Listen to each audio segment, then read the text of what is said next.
میں بنی اسرائیل کے ایک شخص کے متعلق پڑھا تھا، بڑا عبادت گزار شخص تھا۔ وہ اپنے صومعہ کہتے ہیں جس میں عبادت کرتے ہیں، بنی اسرائیل کا وہ عبادت گزار شخص قریب 80 سال تک عبادت کیا اور باہر نہیں نکلا۔ شہر میں سب سے زیادہ مقبول، ہر ایک اس کے پاس دعائیں کرانے کے لیے آتے تھے۔ اتفاق سے اس گاؤں میں ایک گھر کے 4 بھائی تھے، وہ تجارت پر جا رہے تھے، ان کی تنہا بہن تھی گھر پر۔ چاروں نے سوچا ہم تجارت پر جا رہے ہیں، اپنی بہن کہاں چھوڑیں؟ تو چاروں نے کئی لوگوں سے مشورہ کیا اور بزرگوں سے بات چیت ہوئی تو کہا کہ وہ عابد جو شب زندہ دار ہیں، رات بھر عبادت کرتے ہیں، ان کی نگرانی میں چھوڑ کر، ان کی کفالت میں چھوڑ کر چلے جاتے۔ وہ چاروں آئے اور اپنی تجارت کا سفر بتایا اور کہا کہ ہماری بہن گھر پہ رہے گی، بس آپ دیکھ بھال کریں، اور وہ تجارت پر چلے گئے۔ یہ بہت ہی عبادت گزار شخص ہے بنی اسرائیل کا، بہت عبادت گزار۔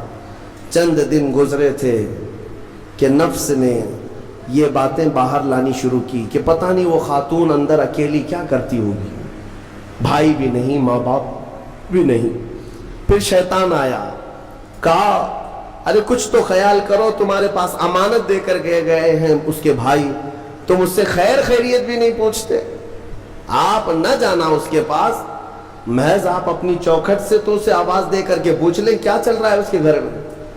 تو اس عابد نے اپنے صومعہ کی چوکھٹ پر آ کر اس خاتون کو آواز دی۔ وہ خاتون اپنے گھر کے باہر آئی، چوکھٹ پر وہ کھڑی رہی، پوچھا کیسی چل رہی ہے، خیریت ہے، طبیعت اچھی ہے، بات چیت ہوئی، اس کے بعد چلے گئے۔ یہ پہلی بات چیت تھی جس کے بعد اس عابد کے دل میں بات کرنے کا جذبہ اور بڑھ گیا، خواہش اور بڑھ گئی۔ عورت سے بات کرنے کو آج نوجوان یہ سمجھتے ہیں یہ تو فرینڈلی ہے، ہم تو ایسی دوستی میں کر رہے ہیں، تمہیں پتہ ہے یہ بہانے ہیں دوستی اور فرینڈشپ کے، یہ سب نفس امارہ کی تباہیاں ہیں جو تمہارے دل میں بار بار شہوت پیدا کرتا ہے۔ اب اس 80 سالہ عبادت گزار شخص کا حال یہ تھا، دوسرے دن صبح پھر سے باہر چوکھٹ پہ آیا، اس خاتون کو بلایا بات چیت کے لیے، وہ پھر بات چیت کرنے لگی، ادھر سے بھی بات ادھر سے بھی بات۔ چند دن گزرے کہ اب گھنٹوں بات ہونے لگی، خیر خیریت چھوڑو، گھنٹوں بات ہونے لگی، عبادت میں بھی فرق پڑ گیا۔ ایک خاتون کی طرف، ایک عورت کی طرف دل کا میلان بڑھتا چلا گیا۔ یہ نفس ہے، نفس ہے، جہاں پیٹرول ہو اور پھر آگ ہو، ایسا نہیں ہو سکتا کہ دونوں میں ایک بھی ادھر سے ادھر ہو جائے تو آگ نہیں لگے گی، بھڑکے گی نہیں۔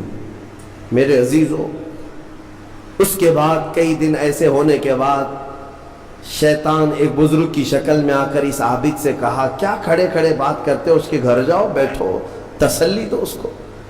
یہ عابد اپنے صومعہ سے 80 سال بعد باہر نکلا تھا اور اس خاتون کے گھر گئے، اور کھانا پینا ساتھ ہوتے ہوتے یہ نوبت یہاں آئی کہ زنا کر لیا۔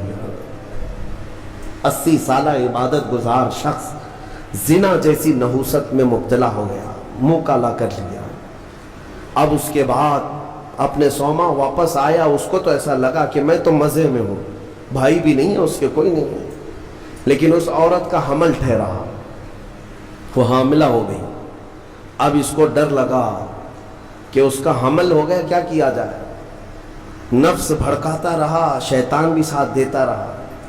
شیطان آیا اور اس نے کہا کہ ایک کام کرو، اس کا گلا گھونٹ کر مار ڈالو ورنہ تمہاری بدنامی ہوگی۔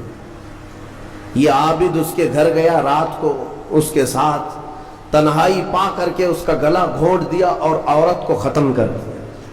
قتل دوسرا گناہ، اور اس کے بعد اسی گھر میں گڑھا کھود کر کے دفن کیا، چوری کو چھپانا پھر سے گناہ، زمین کو صاف کر دیا۔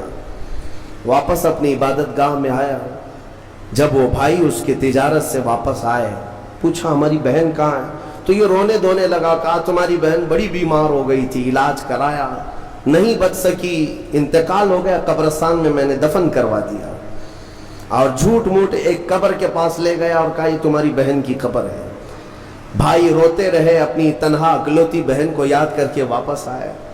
بات یوں ہی گزر گئی، لیکن